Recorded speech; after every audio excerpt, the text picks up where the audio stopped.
Hello and welcome back to the TrailManners podcast. This is Singletrack Session number 138, and I am your host, Aric Manning.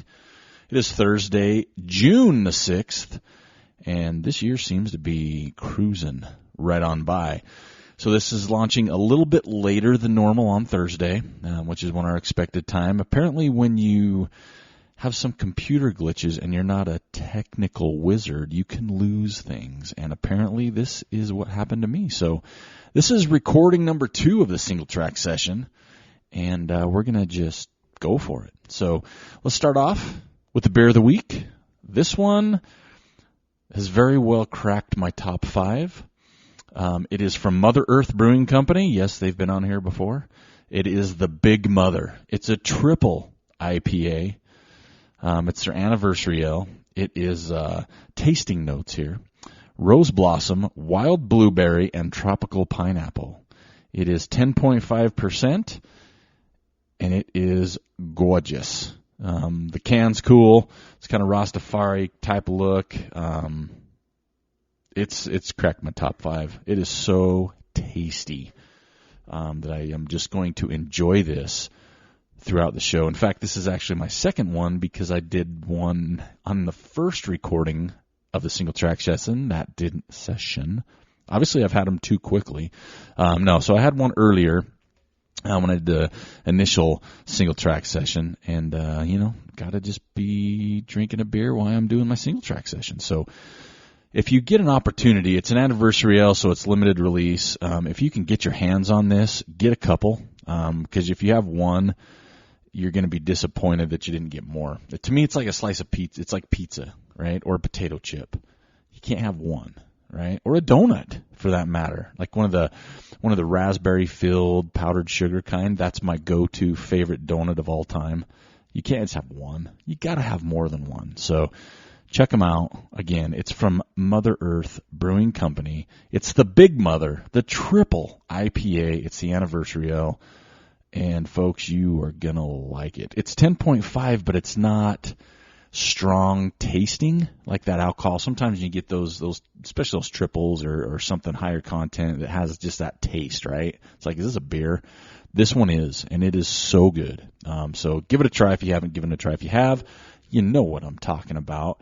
And if you've got some requests for me to do Beer of the Week, let me know, and I will try and check it out. It depends on what I can get here in the great state of Utah, which I love. So anyway, let's move on. So last week, it has been such a crazy week. Last week, my soccer team, we had our tryouts for the upcoming year, and we carry 15 players. We had 55 kids show up to tryouts. We have a second team, and we ended up building a third one because we had so many kids come out. And talk about a gut-wrenching experience. We had tryouts on Tuesday and Thursday of last week, but I had to go to Seattle for work and miss the second day as the head coach, and it was just gut-wrenching. So I had just a few hours to assess talent, both what I've already had on my team, plus all the kids that came to try out, and that was so hard. And this is, I think, partly why I got out of coaching soccer so many years ago, is I don't like the tryout process. It's nice to see the talent that comes out, and our club and our team is growing so much that people come out and word spreading about, I think we play a good brand of soccer. But you got to almost break hearts, and I don't like doing that. There's nothing worse than making kids not happy. I mean, that's why I do it, is to help kids, and so having to, and it's not like cutting them. Like if you don't make the team that I coach, we have our next team, then there's even a new team. So there's 3 teams in our age group now, just within our club, but it's so difficult, and oh my gosh, so gut-wrenching and hard to do when you're trying to, and I like to carry 15 on my roster. We play with 11 at our age, but I kept 16 because there were just so much talent. And there's still a few kids that were right there that we could call up from our second team. So that took away a lot of my week last week. And then you got to offer the players, they got to accept because they're trying out for other teams. But needless to say, we got all the kids we were looking for, which is good. And I'm really excited. We have our first tournament at the end of the month, and then it's just going for it. So pretty excited about that. My trip to Seattle was good. It was for my job. I'm still employed, which is good. Sometimes I question that because it's a sales job, and I'm not a huge fan of sales jobs, but it's still there. I work for a great company. We sell great products, but it's fun to be in Seattle because we stay right across the street from, which is now T-Mobile Park. Used to be Safeco, but where the Mariners play, which is right next door to where the Seattle Sounders, the Seahawks play, and right across the street from Pyramid Brewing Company. So it's a nice little weekend. Work. I caught a Mariners game. They played Mike Trout and the Angels, and the Mariners got worked pretty hard. And there was not many people there, which was kind of sad too. It was like less than a third, I think, but was a lot of fun to be up in Seattle. I hate the Seattle airport. SeaTac Airport is horrible. The lines are forever. I know they're doing construction. It seems to be everywhere. They're doing it in Salt Lake Airport, and I went right through that. Seattle took forever. And then once you get in, there's just not there's not good places to sit down and have like a drink or something to eat because there's so many people and there's limited seating. So that was kind of a bad experience. I'm not a fan of SeaTac, so man. But it was nice to get out of town for a couple of days, even though it was work related and there was so much going on. Yeah, I mean, it was a good time, but I've been looking hard, and I mentioned this in the last week's podcast, looking hard at a vacation. I don't have any coming up. I think the next vacation on the books is Vermont, and I registered for the Groton Forest Trail Race in September.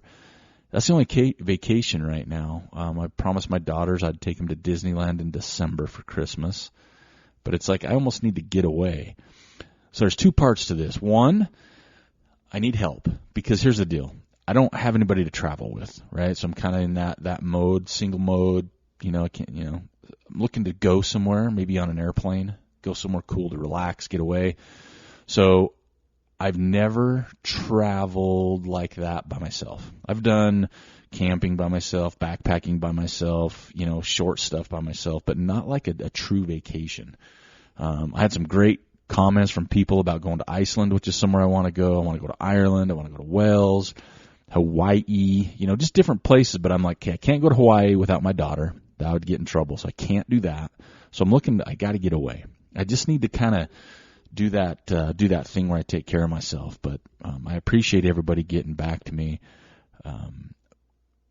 from Facebook when I posted about some vacation spots because and stuff's so expensive. Even if you find good flights, it's like, oh, there's a really good flight, and then you're like, okay, hotel's $150 a night, $200 a night, plus your food, plus whatever. So it just adds up. So I don't know. I want to travel more, but I'm also not independently wealthy, so I struggle. So I need some tips from good travelers on places to find good deals. Not just Groupon. That still sketches me out a little bit. But I need a good deal on some cool travel. Or if anybody travels by themselves, I'll travel with you. And we don't even have to hang out if you don't want. But it just have someone there, say, hey, what's going on? Or have a cup of coffee with at breakfast one day and maybe not the next. I don't know. So yeah, still kind of digging that. I also want to thank a few guests because Path Projects on social media talked about their top podcast, and TrailManners was a little disappointed they weren't on theirs because I thought we've done a lot for them. When they were brand new, we helped us talk about them. But anyway, that's fine. No, no hard feelings. No hard feelings. But I appreciate there's a few listeners, and you know who you are, that was on their Facebook page when it talked about all the amazing, amazing podcasts out there. Some people mentioned TrailManners. So thank you so much for keeping TrailManners relevant and out there. Very much appreciated that you posted that. And those that didn't, shame on you. Hurt my feelings. No, just kidding. But no, thank you, seriously, because that helps, kind of get more people, more traffic, more listeners as well. And I know there's some better podcasts out there. Don't get me wrong. I'm not thinking we're, the top of the list, but there's days where I struggle kind of to keep it going, and those little comments like that just sure help. Not that that's why I'm doing it for them, but it does help to think, okay, I got listeners, so thank you so much for that. Update on my Achilles. I've done 3 or 4 physical therapy appointments the last few weeks. Got some dry needling, the shock treatment, the scraping, all that stuff. And I've been, I mentioned last week I've been cleared, but I'm super nervous because I don't want another setback.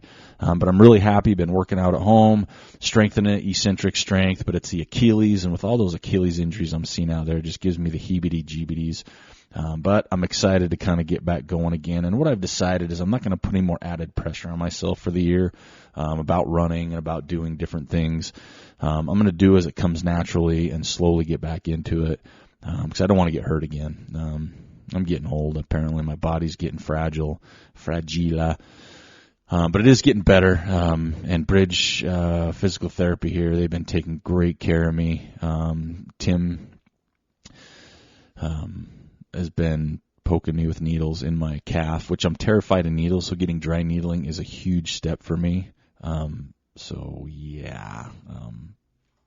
I'm coming around. So thanks to everybody at Bridge for helping me out there. Also, we just had National Running Day, and I have a harder time figuring out all these days, right? Because now I think June 7th is National Donut Day, so make sure you go grab a donut. I'm back eating healthy. I will not grab a donut, but I'll be thinking about you. This guy needs to drop some LBs. So, but yeah, I have a hard time with these national days. Because as a trail runner, as a runner, I think every time, I shouldn't say every time, a lot of times when you step out on the trail, it's like you're celebrating that or you're recognizing that. So I don't think it's like one day. It's like some of those days, like I didn't run on National Running Day, but some days it's like I want to boycott because everybody else is doing it. Like tomorrow's National Donut Day. I'm not doing it because I'm just trying to change my eating habits. But there's some days it's like I'm not going to do it because everybody else is. I'm going to do it the other days of the year. So instead of eating a donut on June 7th, I'm going to eat them the other 364 days. So that's just kind of how I rebel, folks. That's just how it works here. Some other good news, or maybe not. I don't know what it is right now. I say we, me, TrailManners. We're still we all the time. Getting closer to closing on the house. We got to push back a few more weeks because some other things need to be done with the bank. But I cannot wait to sell that damn thing. I loved living in it for a long time. What I live in it, 14, 15 years. But I'm so ready to get that thing sold, man. If you've ever sold a house, you know what I'm talking about. I've heard people say they've gone, mine went smooth. Well, good for you, because mine hasn't, and it's been a pain in the arse. But it'll be super fun to get rid of that house. Although I will miss it. It's where my kids grew up. Had some great memories there, but it's just time to move forward and get out of this apartment and move forward. So, folks, keep your fingers crossed. Hard Rock 100, where are we at? I think next week is the week we get some official announcements if we're going to have it or not this year. I've seen some more updated pictures. I know some snow is melting, but I also know that there's other issues besides the snow, and that's just the water table and how much water is there. So I got my fingers crossed. I mean, I'm all for doing the right thing, making the right decisions. If you can't have it, you can't have it, which would be tragic in the racing community. But, I mean, at the end of the day, it's about the community that lives in those areas and what they're going to be dealing with, like when San Juan or Lake City had to cancel theirs. But I'm really hoping for Hard Rock. I think everybody is. It's just iconic race. And I know last year, like I mentioned, with the fires, it being questionable, that this year with the water is still there. So hopefully next week at this time we'll have some good news to announce. But if not, there's going to be a lot of people scrambling. Not a lot of people. They only got 150 people, but there'll be people scrambling looking for races, and that's in July. So most races are going to be closed in that time frame if they're looking for a backup race. So we'll maybe come with some options next week. If it does indeed get canceled, we will come back with some options of, hey, it's canceled. This is what you need to do instead. There's also some interesting news. Well, let's start with no surprise really. Just some recent races. They had the Zegama race in Spain last week. Happened in record heat, it says, but the Hornet. We'll start off on the men's side because the Hornet came away with a win. I think ninth time he's won that race handily. So congratulations there. On the women's side, I'm digging this. She's from Norway, Ellie Ann. That's you know me. If you've been listening to the show for quite a few years, I'm the worst at names, and the last name is Dvergsdal from Norway. So I'm going to say Vergsdal. I think that was pretty close. She won, and that's awesome because from what I understand, she's a soccer player who turned mountain runner. So me and her have so much in common. We both played soccer to turn mountain runner. We both have 2 legs, and neither one of us can pronounce her last name. So that's pretty good that we have that in common. So congratulations to those folks. Zegama is a historical race over there. I think on the men's side for that race, Andy Wacker, he finished 9th for the U.S. As a top American, finishing 9th. But, and for the women, Megan Kimmel finished 10th for the U.S. So such cool stuff. I just love the Hornet. Killian just is amazing. It's just fun to see him because he's always smiling. So congratulations there. Next up is something that's been going on for a while, but for whatever reason, haven't checked it out. But it's a man versus horse race, right? So there's a race that started in 1980, according to quote-unquote the race lore, when some people in a bar got into a debate of could distance serve as an equalizer and allow a man to outrun a horse. They've done it 39 times, and it's in Wales, which is where my ancestry is from, so I think that's pretty cool. A horse has won all but 2 of the events. So it's, 22 miles, and it's man versus horse. Now, I'm not a horseman. I grew up with horses. My grandparents had horses. I think that humans winning 2 races is a stout thing. Like even for distance, horses are just awesome. Not that people aren't, but that's pretty interesting that humans have won twice. Like I wouldn't have guessed it. Maybe the horses need to train harder. Maybe they're getting tested. I don't know. But Mike Wardian's doing it, so it'll be pretty cool to see. He's kind of bringing, I think, more attention to it because of his background and his results and just how big he is. I know it's been out there, like I said, for quite some time, but it's going to be interesting. That's, I think, happening this weekend. There's, you go up some climb in the mountains, so it's not just like a flat course or anything. So there's something to it. They do start apparently in 2 different waves. I think the humans start 15 minutes earlier. And the men that won the event, or the humans, they won in 2 hours and 5 minutes and then 2 hours and 20 minutes. So Wardian thinks if he can go 2:10, he can win or finish ahead of the horses, not get beat. So I don't know. That's kind of cool, though. I think it's kind of fun. It's in Wales. It came from a pub. Isn't that where most good stories come from, is like having beers with your friends? Like, here, hold my beer, watch this. Or, hey, check this out. That's where good stories come from. Not necessarily, some of them end in emergency rooms probably, but that's pretty cool. I like races or things that happen like that, where it's like kind of like a fat ass event or something underground that kind of grows. You just kind of hope it doesn't grow too big, like Barkley is starting to do a little bit more. But good luck to Mike Wardian. That'll be kind of fun. Hopefully we'll have some updates on that next week. A couple quick other things. It's going to be not the longest episode in the world. We have some Ask TrailManners questions, but tomorrow, not only is tomorrow National Donut Day, and I apologize if you do not like soccer, you can go ahead and fast forward probably a few minutes, but I'm going to do my quick little recap and my picks for the Women's World Cup. This starts tomorrow, June 7th, and it starts off with host country France versus Korea. France, in my opinion, is going to walk away with that one because they are absolute favorite for the tournament. And we'll just kind of recap stuff as we go with that. And if you haven't watched it, I know even if you haven't watched men's soccer, some people don't like soccer, and that's fine. I don't like you, but that's fine. The women's soccer is entertaining. There's some amazingly talented women throughout the world that play the beautiful game, and I'm excited to tune in because I love watching them play. I mentioned before, and I'll always mention because it was one of my favorite memories in soccer, just sitting down having dinner with the 99 women.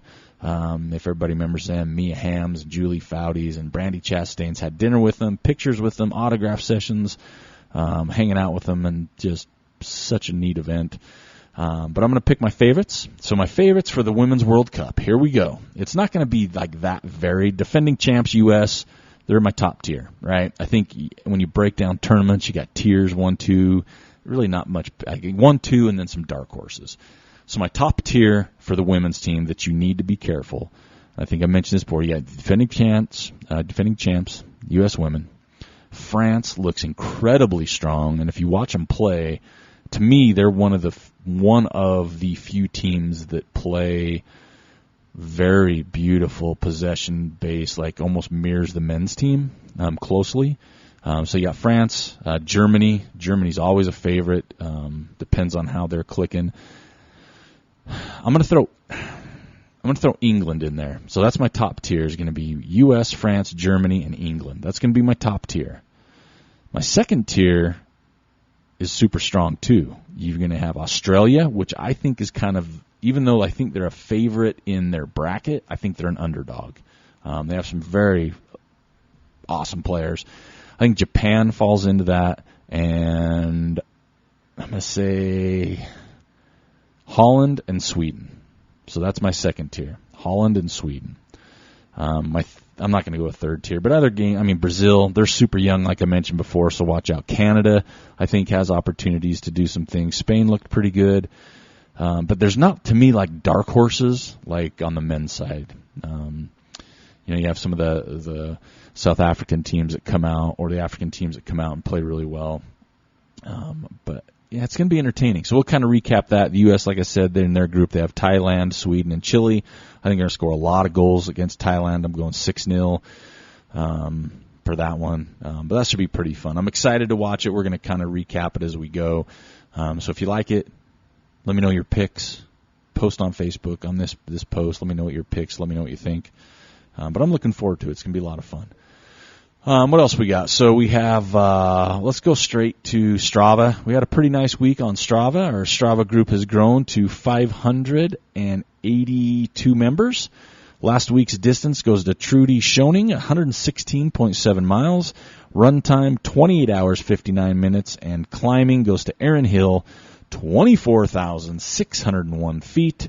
So congratulations, everybody, on everything you did last week. That's some pretty stout numbers from the top folks. And then, as I mentioned before, for Woody Footy, my daughter picked last week. This week's winner, there were some beautiful shots. I think Andrew Giles has stepped his game up. He had an amazing shot from Banff National Park. I don't think you'd take a bad shot in Banff, but that was a beautiful shot there. Lee Moss had, Jeff Hart had one, summiting. Martin Schneekloth from the Old Dominion 100 with some picket fences and just a long, flat road ahead. That's not bad. David Stevenson, Prospector Trail, Southern Utah. David Upval, Hidden Valley.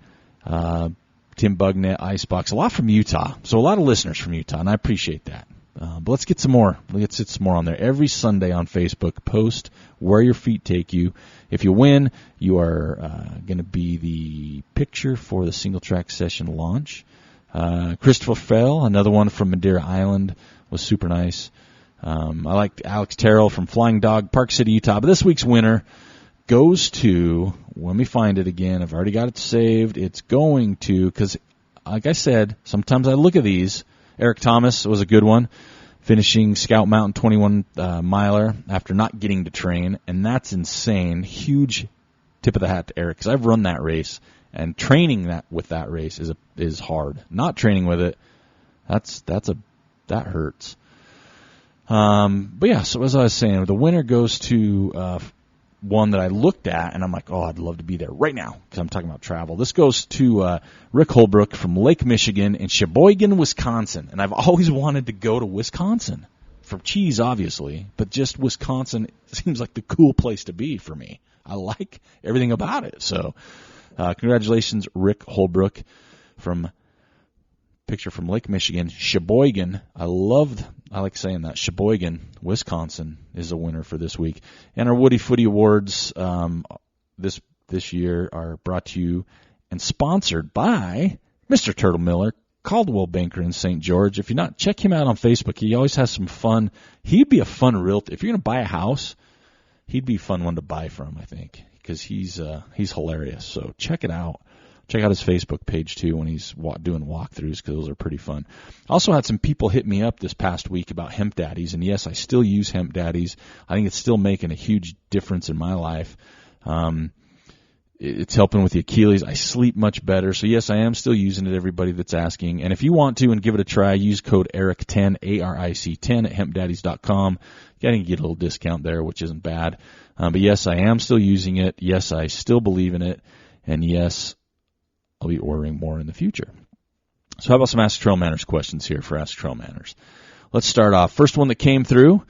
Where is it? Okay, this is from Clint in Virginia. Clint says, all right, TrailManners, what's up? Why is there no TrailManners ambassador-type running team? Everyone else is doing it, and rocking some cool TrailManners gear would be awesome. Thanks, Clint in Virginia. Well, Clint, this is something originally me and Joel went back and forth on for a while. He didn't want to do it. I was questioning it, and I think that we should. I think it'd be fun to maybe pick like 8 people, because that's my favorite number. But I'd have to come up with criteria and really why, right? I mean, yeah, we'd probably send out some cool gear, but it's got to make sense. So a lot of the groups, like, hey, hashtag us in your race.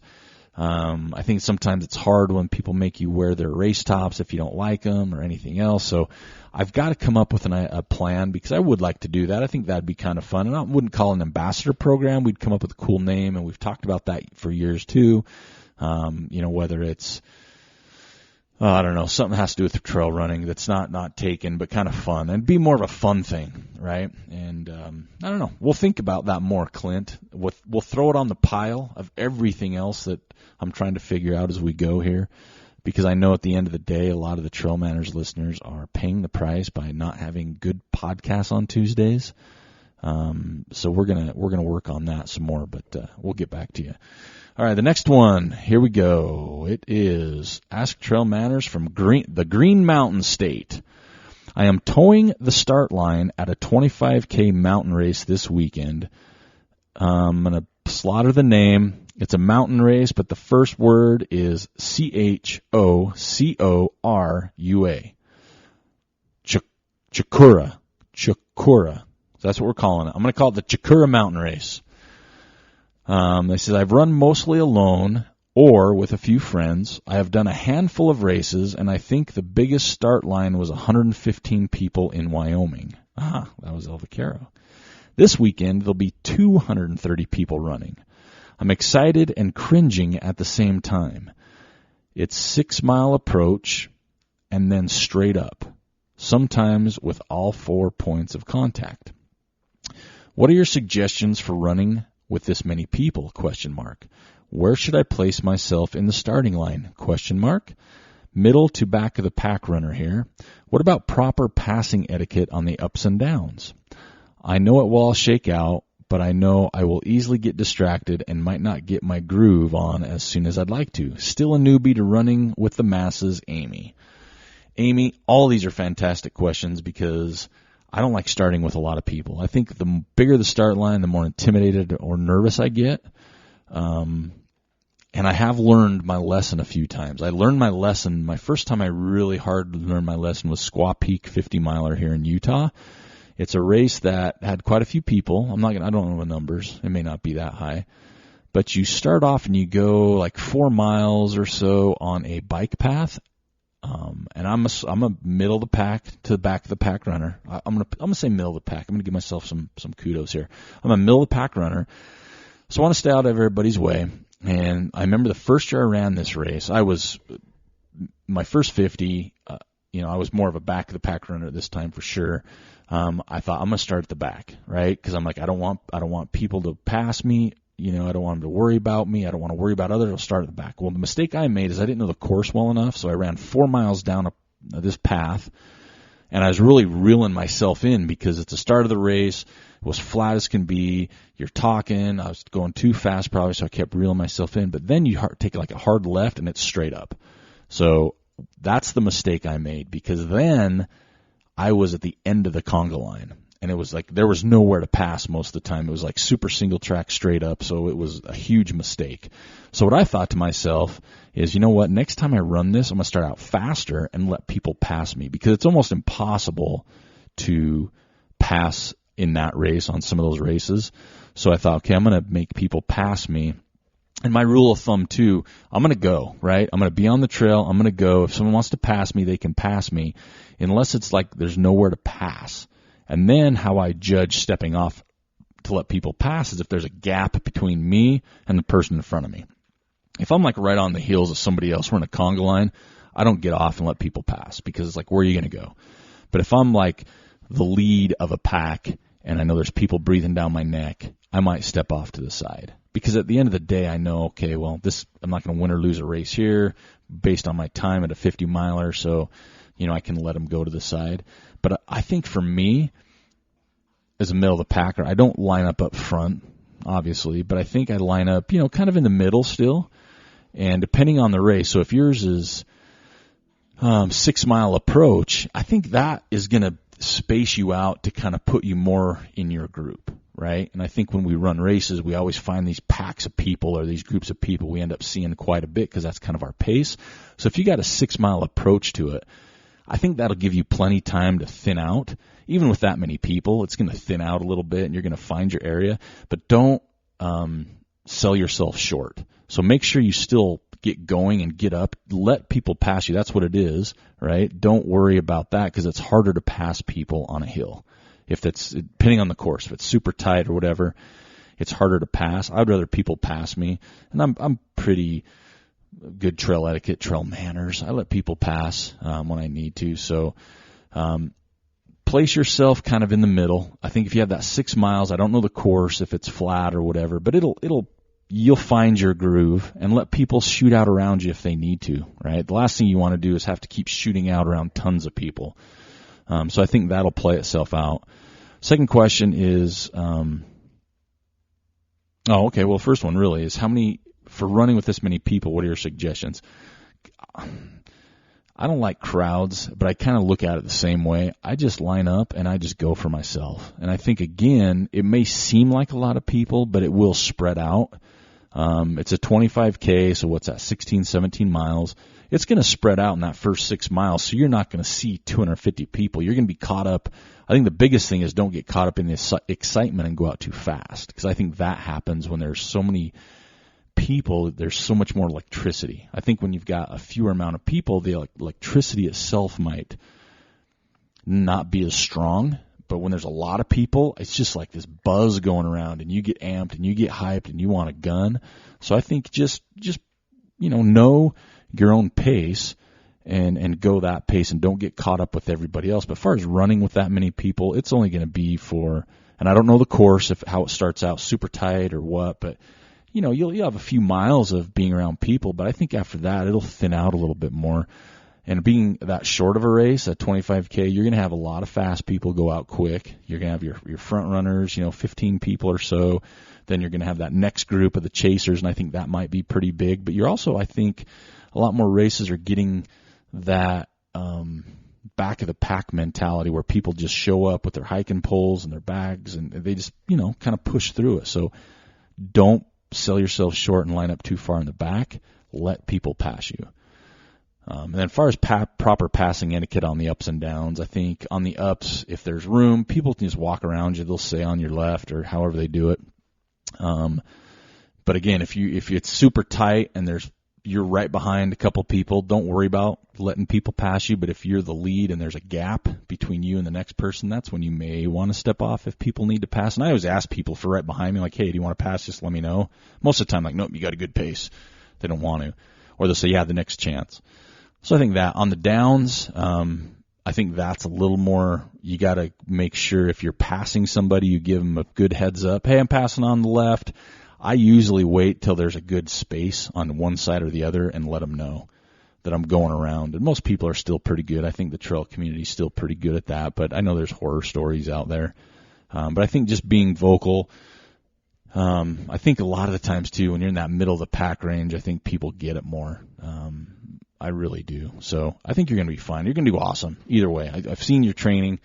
You've been getting up some big mountains. You've already done El Vaquero. You're going to do awesome. Just enjoy it. Don't worry about the people. Worry about yourself and just have fun and enjoy it. So I hope that helps a little bit. If not, I guess I'm sorry. But I can't wait to hear how it goes since it's this weekend.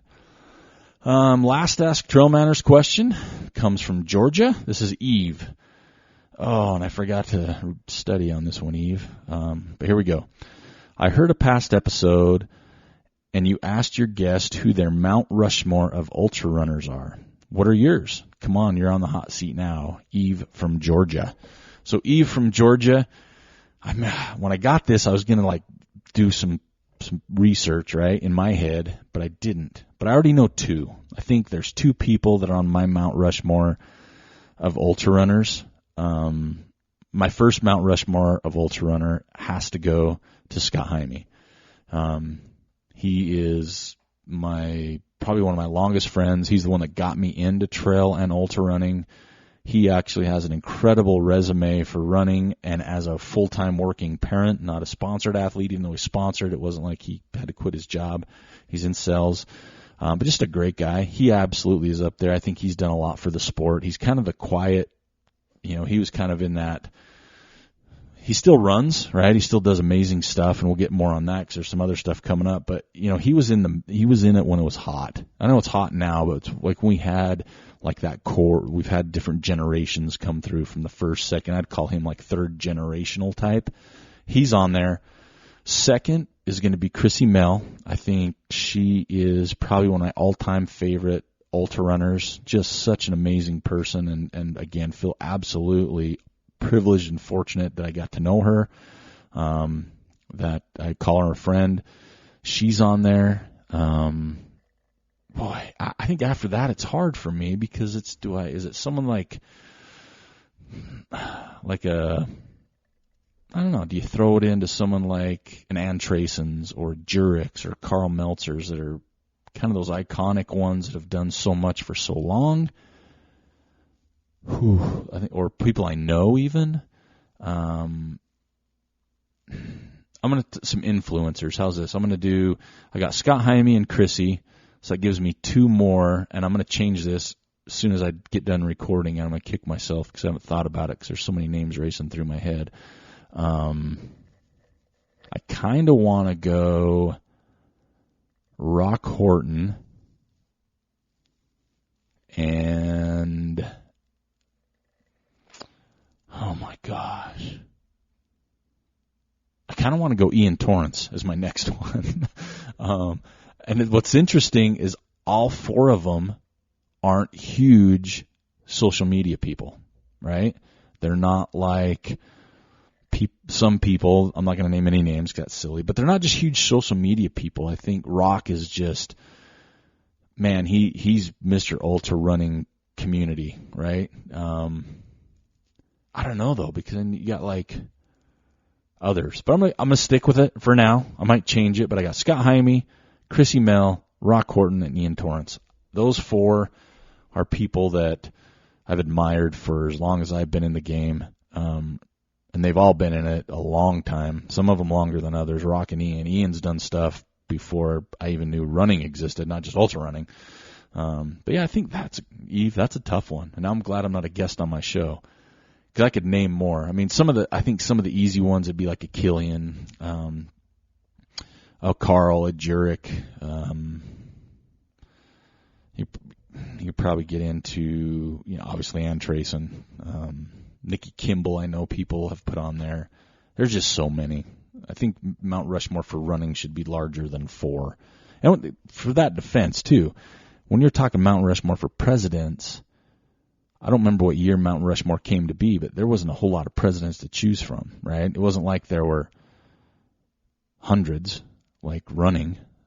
So maybe for the Mount Rushmore of running, we should add 4 more, 8, right? Or something. So maybe I'll come back next week with my ultra running Mount Rushmore of 8, because I think that would be more realistic. And I'm gonna check the Mount Rushmore date. And I know some of you smart people out there already know it, but don't tell me. I'm gonna research it on this Google intranet thing. But I'm gonna come back with that one next week for Singletrack Session 139. I'm gonna do some research. But that's a great question.